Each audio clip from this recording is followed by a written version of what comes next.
भारत समाज दर्पण न्यूज नेटवर्कमध्ये आपलं हार्दिक स्वागत. सामाजिक आणि जनमानसाच्या सभोवतालचा खबरनामा ऐकूया. शिवजयंती 2026च्या माध्यमातून मुलाला अभ्यास करण्याची गरज नाही, तुमचा मुलगा आपोआप पास होऊन जाईल, मेरिट मध्ये येऊन जाईल.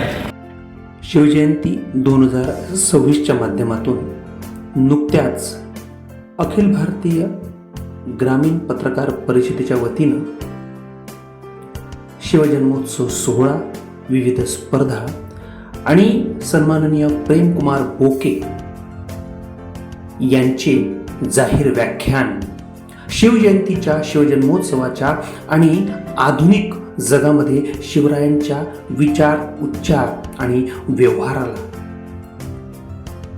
किती महत्त्व आहे आणि त्याची आज किती गरज आहे हे बोके सरांच्या व्याख्यानातून सर्वांनी ऐकलं, अनुभवलं आणि त्यांच्या वाणीच्या, त्यांच्या प्रोत्साहनाच्या, प्रेरणेच्या माध्यमातून मला असं वाटतं युवा पिढीसाठी खरंच याची आज गरज आहे. चला ऐकूया. मुलाला अभ्यास करण्याची गरज नाही, तुमचा मुलगा आपोआप पास होऊन जाईल, मेरिट मध्ये येऊन जाईल. मित्रांनो, हा घातक अशा प्रकारचा विचार काही लोक आपल्या या राज्यामध्ये रुजवण्याचा प्रयत्न करत आहे. त्या गाडगेबाबांनी आणि तुकडोजी महाराजांनी विज्ञानवादाचा विचार आम्हाला दिला. ज्या गाडगेबाबांनी आपलं संपूर्ण आयुष्य शिक्षणासाठी लहान मुलांनी, गोरगरिबांच्या मुलांनी शिक्षण घेतलं पाहिजे. घर विका, वावर विका, हातावर भाकर खा तरी आपल्या मुला-मुलींना शिकवा, हा विचार संत गाडगेबाबांनी दिला. त्या गाडगेबाबांच्या भूमीमध्ये जर अशा प्रकारचे अवैज्ञानिक विचार रुजवण्याचा प्रयत्न स्वतःला संत म्हणून घेणारे काही लोक करत असतील तर मित्रांनो, आपण जाहीरपणे त्या गोष्टींचा निषेध केला पाहिजे. तरच खऱ्या अर्थाने शिवजयंती साजरी करण्याचा आम्हाला अधिकार आहे.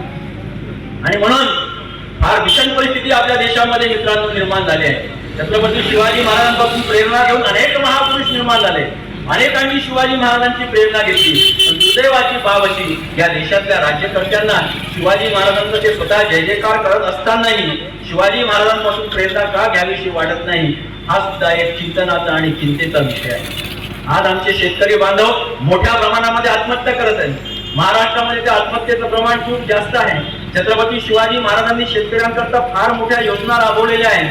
छत्रपती शिवाजी महाराज शेती आणि शेतकरी यांना आपल्या राज्याचा अधिष्ठान मानत होते, आपल्या राज्याचा पाया मानत होते. शेती आणि शेतकऱ्यांच्या भरोश्यावर छत्रपती शिवाजी महाराजांचं राज्य उभं होतं. आणि म्हणून दुष्काळाच्या काळामध्ये शेतकऱ्यांना बी बियाणे पुरवणारा हा राजा, शेतकऱ्यांना बैल गाई म्हशी पुरवणारा हा राजा, शेतकऱ्याच्या बांधावर जाऊन त्यांना मदत करणारा हा राजा, शेतकऱ्याच्या भाजीच्या देठाला सुद्धा हात लागता कामा नये अशा प्रकारचे सक्त आदेश देणारा आमचा राजा आणि त्या राजाचा आदर्श घेणारे आमचे राज्यकर्ते.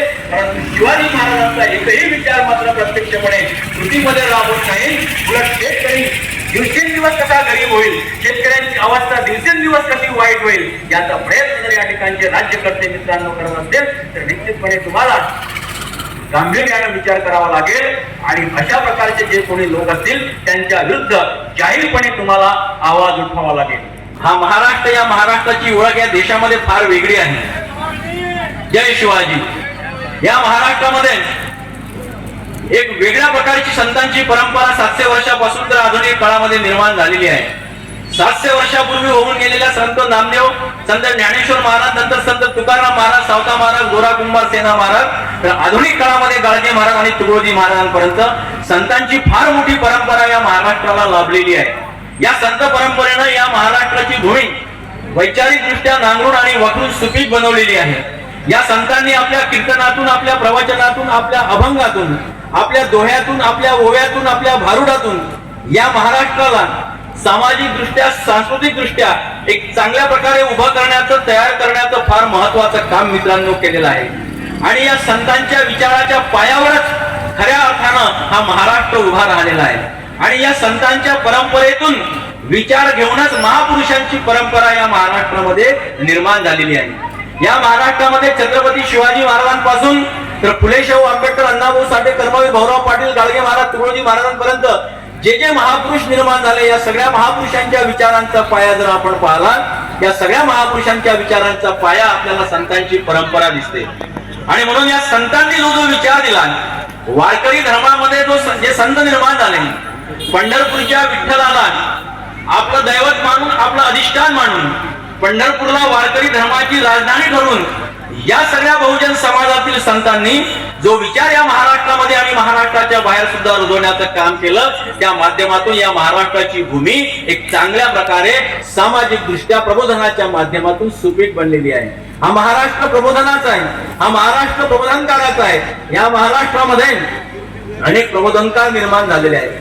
प्रबोधनकार ठाकरेंचं नाव आपल्याला माहितच आहे, पण त्यांच्यासारखे अनेक प्रबोधनकार या महाराष्ट्रानं दिलेले आहेत आणि त्या माध्यमातून मित्रांनो खऱ्या अर्थानं महाराष्ट्राचा आदर्श या देशामधल्या अनेक राज्यांनी घेतलेला आहे. आणि म्हणून महाराष्ट्रामध्ये जी योजना तयार होते, महाराष्ट्रामध्ये सरकारच्या माध्यमातून जी धोरणं ठरतात, जी निर्णय घेतले जातात, ते निर्णय नंतर इतर राज्यामध्ये घेतले जातात आणि त्या पद्धतीनं अंमलबजावणी केली जाते.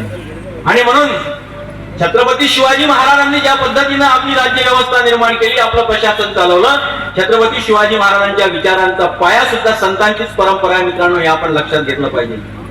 शहाजी राजांनी छत्रपती शिवाजी महाराजांना बंगळुरूहून राष्ट्रमाता जिजाऊंसोबत पुण्याला पाठवलं.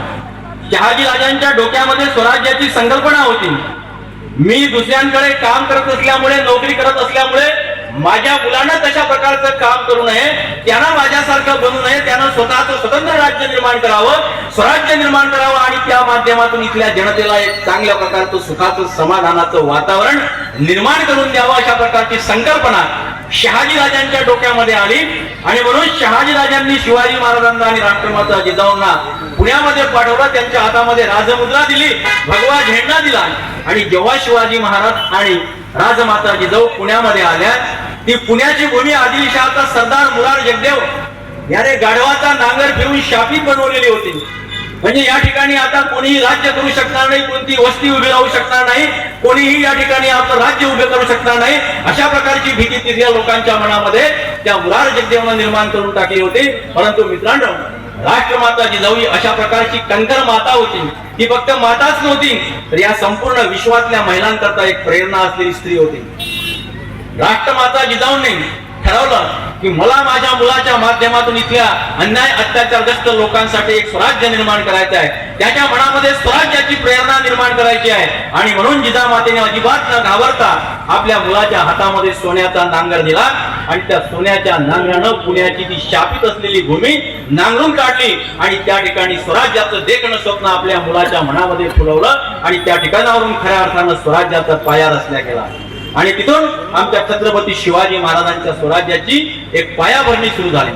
मित्रांनो, राष्ट्रमाता जिजाऊ खऱ्या अर्थानं जर आजच्या महिलांना आदर्श घ्यायचा असेल, जर आपल्याला आपल्या घरामध्ये शिवाजी महाराज, संभाजी महाराज जन्माला यावं असं वाटत असेल, तर आजच्या महिलांनी राष्ट्रमाता जिजाऊंचा आदर्श आपल्या डोळ्यासमोर ठेवला पाहिजे. जे अतिशय कठीण परिस्थितीमध्ये एकाच वेळी आपले 3 भाऊ गमावलेले असताना, आपले वडील गेलेले असताना, आपले पती दुसऱ्यांकडे काम करत असताना, फक्त आपल्या मुलाला सोबत घेऊन कोणत्याही प्रकारची साधन सामुग्री नसताना, कोणत्याही प्रकारचा पैसा नसताना, फक्त मनामध्ये ज्वाज्वल्य आत्मविश्वास असलेली माता छत्रपती शिवाजी महाराजांना बाळ करू देते आणि त्याच्या माध्यमातून स्वराज्याची निर्मिती करते. या ठिकाणी बसलेल्या आमच्या भगिनींनी आदर्श घ्यायचा असेल तो राष्ट्रमाता राजमाता जिजाऊंचा घेतला पाहिजे. निश्चितपणे आधुनिक काळातले शिवाजी महाराज आणि संभाजी महाराज आपल्या घरामध्ये सुद्धा जन्माला येऊ शकतात. इतकी ताकद राष्ट्रमाता जिजाऊंच्या विचारामध्ये होती.